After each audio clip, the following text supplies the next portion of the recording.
guys, and welcome back to I Confess, a little mini series here on the channel where I've been sitting down and reading through the chapters in my book. Not the whole chapters, just snippets so you can try before you buy, essentially. So if you haven't already got a copy, it really would mean the world if you did go get one. But anyway, we are on the last chapter today, so if you haven't seen chapters 1 through to 11, then do check them out. And hopefully this will be enough to convince you to buy the book. Let's dive into chapter 12, Better Now. Remaining sober for more than 3 years, only to hit an emotional bottom at Christmas 2018, was not something I'd planned, nor had the tools for. On the outside, I had everything I could need. Sobriety, friends, family, a boy I liked, and a career doing something I loved. Knowing I should be grateful for this only gave me another stick to beat myself up with. Consequently, my guilt and anxiety led to a 1-month stint in a rehab situated in the hills of Ireland. What brought me there was a level of dissociation and depersonalization that I had never experienced before.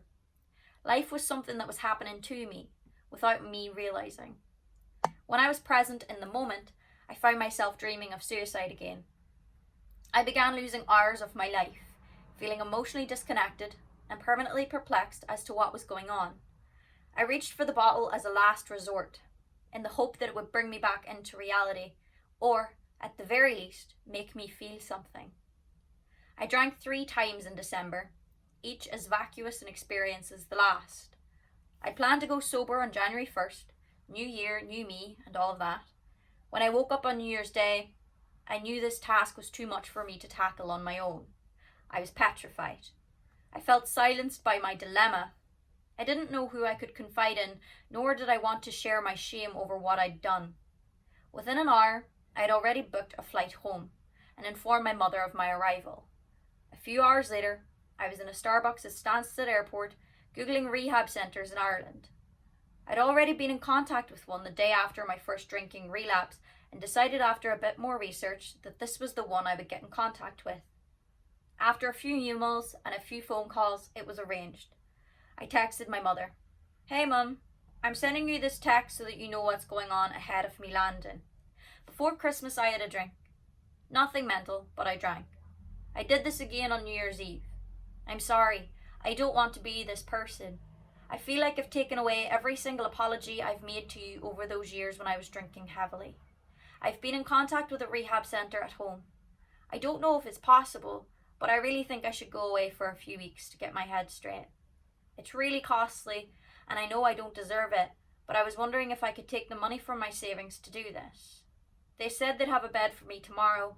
I just have to talk to their doctor ahead of an assessment. Don't worry, I'm not drinking today, nor do I plan on doing so.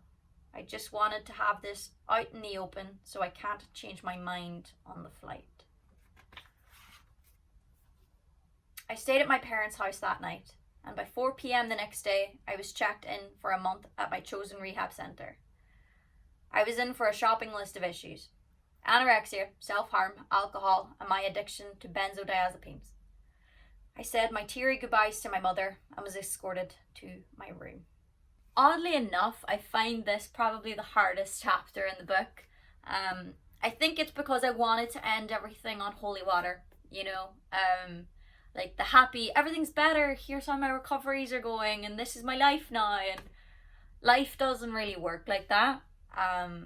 And in a lot of ways, I'm very glad of my experience, and I'm very glad I got the time to write the chapter, just so I can show people that, life isn't a fairy tale, and it sometimes doesn't go the way we want it to. I think now that video I made in January, not this year but the year before, when I'd taken a month off, that is why I took a month off. And I'm sorry if anyone feels lied to about that, but I at the time didn't want to talk openly just yet about my alcohol or my recovery at that point, because I still felt like I was in a very sensitive place, and I wanted to work within myself to get my recovery back up to where it needed to be. And luckily I'm in that place now, and I feel comfortable enough to share that part of my life. And that's it. That is the last chapter of the book, and I promise you it ends on a happy note, because here I am, I'm a happy person now. A happy person most of the time. Obviously life still happens. But yeah, it's my life. It's just, this is what this is. So if you're interested in finding out what happened, then you can get a copy of the book. The links are in the description, all of that fun stuff. And thank you so much if you've watched every episode of the I Confess series. It's been really lovely, the feedback, and reading all your comments and sharing your own experiences with things as well. I really do appreciate it.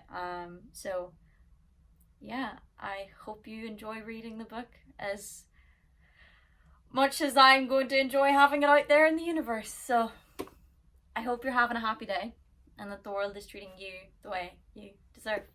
Alright, bye.